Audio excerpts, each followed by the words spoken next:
Now, why building inclusive culture for inclusive economy? Not to go back and repeat what I said, but as a gender equity activist and as an immigrant, as an and as an African subject, I don't think we can close both gender and racial gap in business development as we want to as an organization or institution without focusing on inclusive culture, both in our positionality where we are geopolitically, as well as the narrative we want to shift and the narrative we're trying to build from the grassroots level and from the bottom-up approach. So honestly speaking, because we're focusing on women and because we're focusing on Black women diaspora specifically, we know for a fact that there's misogyny, there's patriarchal structures and patriarchal culture that we're trying to navigate when it comes to quote-unquote inclusive economy. And so we cannot just be vague about it and not dig deeper and dissect the importance of truly bringing everything to the table and talk about who are we as a county, as a King County, as Puget Sound region. We as an organization, who are we as a community? Who are we as a nation? Who are we as a state? When it comes to inclusive economy, there's a huge piece missing, and that is culture, because culture shapes our understanding of community. Culture shapes our understanding of how we do business, how we operate, how we communicate, how we interact with one another, how we connect.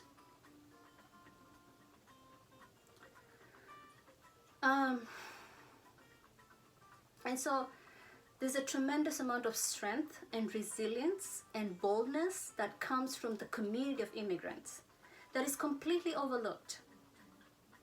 And I can say this because I'm an immigrant. I've been in America for close to 16 or 17 years now. Born and raised in Africa.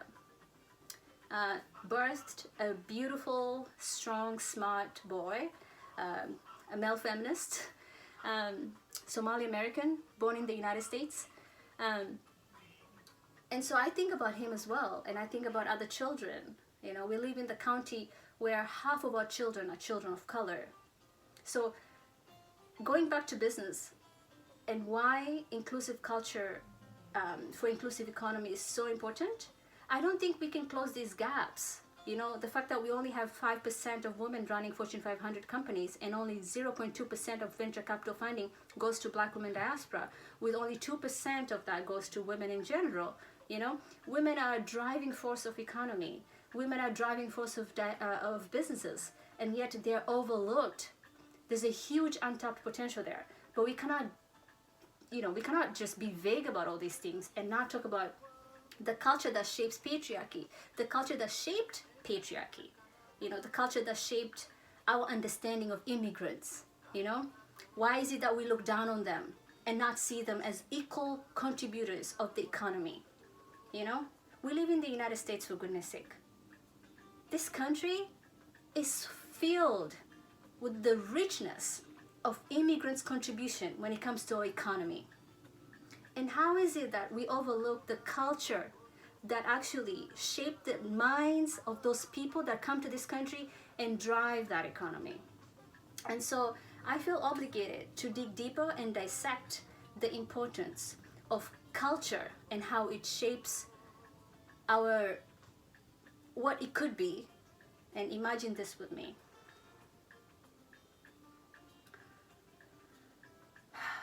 A strong fabric of collective resilience, collective community driving the economy from all walks of life. From all walks of life, without devaluing the traditions and the fabric of what shaped our collective resilience, And so anyways, not to talk too much, but I want to welcome you to our new initiative, Building Inclusive Culture for Inclusive Economy, because I believe We can do better, and we don't have to just focus on, you know, racial equity training and diversity and inclusion, because it goes beyond that. It goes beyond diversity and inclusion. It goes digging deeper and understanding different cultures that come here with empathy, right? There's so much greatness that is overlooked from people who works from different, you know, from the immigrant community, from people of color, from African immigrants that come to this country and contribute so much, but yet their contributions are overlooked because we have gotten so comfortable in the lens that doesn't truly embrace inclusion for the betterment of all of us, right? And so I want to challenge myself and you and all of us in doing better, in understanding different cultures, but most importantly, how patriarchal culture shaped the understanding of women in business and how we can do better for that. Because I don't know about you, but you know, I'm a woman of color in this country, and I am an immigrant, and I'm an African, and I will always strive to do better and to bring tangible results when it comes to gender equity and racial equity. That is my duty and my obligation. There's so much we can do together. So welcome to our movement. I'm truly grateful to be able to do this work. I'm truly grateful to be able to breathe and hold these amazing privileges that I have as an able-bodied woman, as a cisgender, and as a mother who's able to provide and breathe life to my child. I think we can do better. We can do better as a society. Honestly speaking, we can do better. And we are doing better. We're getting there. We are getting there. Let's close both gender and racial gap in business development by digging deeper on what we can all individually do, when it comes to racial inequality and gender inequality on driving inclusive economy. We cannot do that without inclusive culture. Inclusive culture shapes our understanding of workplaces, workforce development, our business sector. And so without that, we cannot do it. We cannot achieve gender equity, quote unquote gender equity, you know, racial equity, all these buzzwords. These are such big, powerful words, you know, and we love to use them. We get comfortable in them. But what we fail to understand is that we don't have inclusive culture. We do not have inclusive culture. Because let me tell you something. As an African immigrant woman focusing on closing both gender and racial gap in business development for Black women diaspora, as a person who's accountable to African Women Business Alliance, our main goal, one of the main goals, is to bring access to funding to Black women diaspora in business. But like I said, you know, for the past 2 years and few months of our existence, I learned a lot. I learned a great deal. And it goes beyond access. It goes beyond access to resources. It goes beyond, you know, getting funding for your business. It goes beyond getting trained. It goes beyond giving people, you know, tangible workshops or tangible tools for you know, marketing or bookkeeping or accounting or, you know, how to do your social media and stuff like that. I think it goes beyond that, you know, it goes beyond that. And what are we missing? We're missing inclusive culture.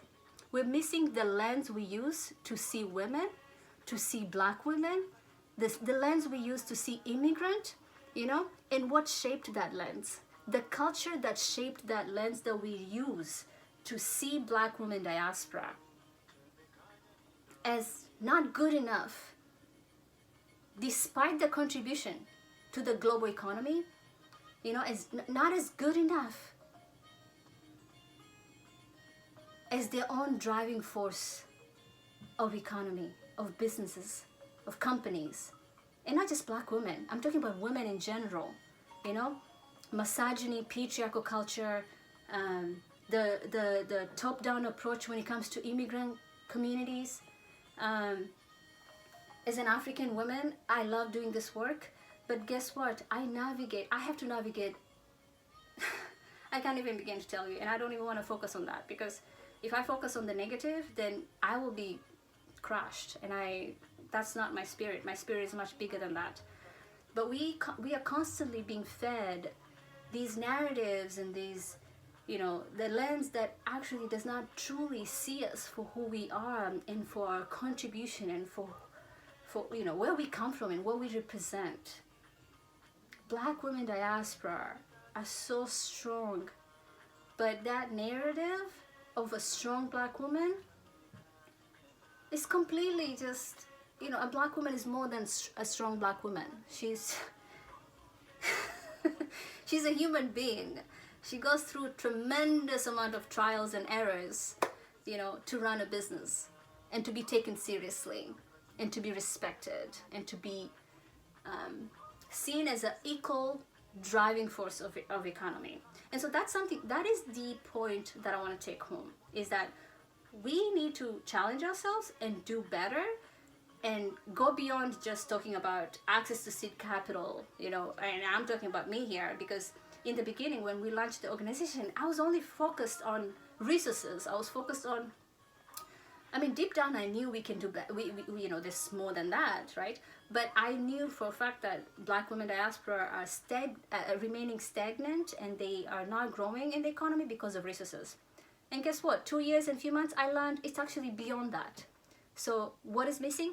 Inclusive culture for inclusive economy. Let's not just talk about inclusive economy and overlook culture and what the power of culture and what culture can do collectively. You know, what inclusive culture can do for all of us.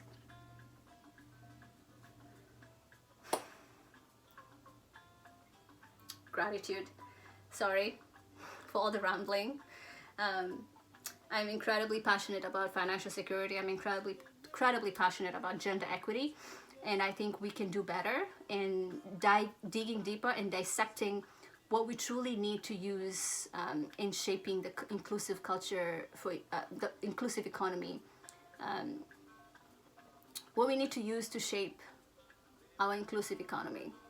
And I believe inclusive culture for workforce development, for business sectors, for trainings and all the models that we can do can start with understanding the importance of inclusive culture. Now, culture is so important because it shapes our understanding. Truly, it shapes our understanding of our environments, right? And our environments shapes who we are, right? And so how do we actually understand the importance of culture when it comes to inclusive economy? Is understanding different businesses run and operated by immigrants that come from different cultures, you know, and what are their contribution to their host region and what they represent. Oftentimes it's empathy, right? And it's empathy, but also resilience and strength. You know, strength and resilience that isn't fully embraced and understood, but we can do better in understanding that and embracing that fabric, that aspect of being when it comes to immigrants. But more than that, I want to utilize the African Women Business Alliance platform in unapologetically raising the importance of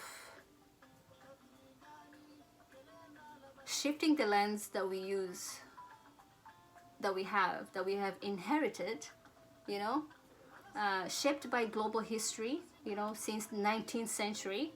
The lens that shaped the culture that we have inherited from the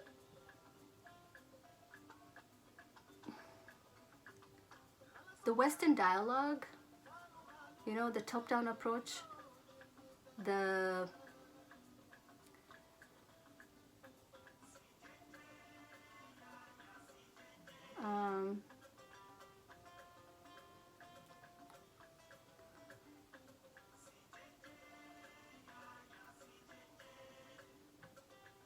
you know, Africa is the poor continent that needs saving, when Africa actually is so important for the global economy. It has been. Without Africa, world's economy, I don't know what the world's economy would be without the continent of Africa.